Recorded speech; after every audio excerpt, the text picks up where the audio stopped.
কার কার ছোটা ভীম মনে আছে? তো আমার তো খুবই মনে পড়ে এখনও সেই ছোটোবেলার সময় ছোটা ভীম দেখতাম।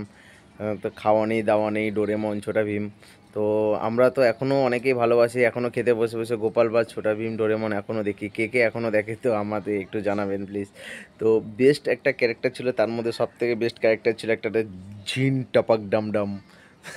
তো সেই কথা যখনই মনে পড়ে তো মাঝে মাঝে যখন নিজের মধ্যে মনে পড়ে যায় তখন খুবই হাসি লাগে।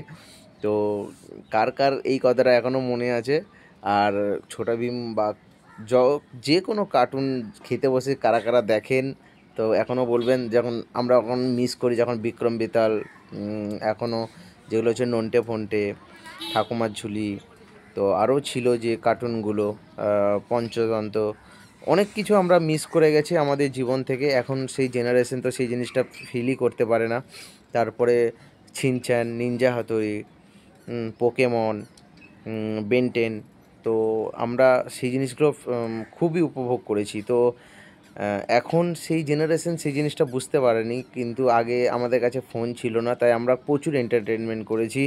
তারপরে এই বিশ্বকর্মা পুজো আসে, বিশ্বকর্মা পুজোর সময় ঘুড়ি ওড়ানো, তারপরে হচ্ছে আপনার তারপরে এই শীতকালে এলে লাট্টু খেলা, গুলি খেলা, ডাংগুলি খেলা, স্কুলে গিয়ে বন্ধুদের সঙ্গে মারামারি করা, ব্যাগ ছোড়াছুড়ি করা, প্রচুর এই জিনিসগুলো আমরা প্রচুর মিস করি এখন। এখন বড় হয়ে গেছি তাই তখন ভাবি যে ছোটোবেলার সময়টাই খুব ছিল আমাদের কাছে, খুবই এনজয়মেন্ট এবং এন্টারটেনমেন্ট সময় ছিল। এখন যারা ছোট তারা হয়তো বোঝে যে কবে বড় হব, কখন বড় হব, কিন্তু আমরা এখন ভাবি যে কবে যদি আবার যদি ছোট হতে পারতাম তাহলে সেই দিনটা আমরা আবার ফিরে পেতাম। তো সবার কাছেই একটাই রিকোয়েস্ট যে এই লাইফটাকে, যে ছোট যারা তাদের কাছে একটাই রিকোয়েস্ট বা একটাই তোমাদের কাছে এই ভালোবাসার কথাটা আমি মেসেজটা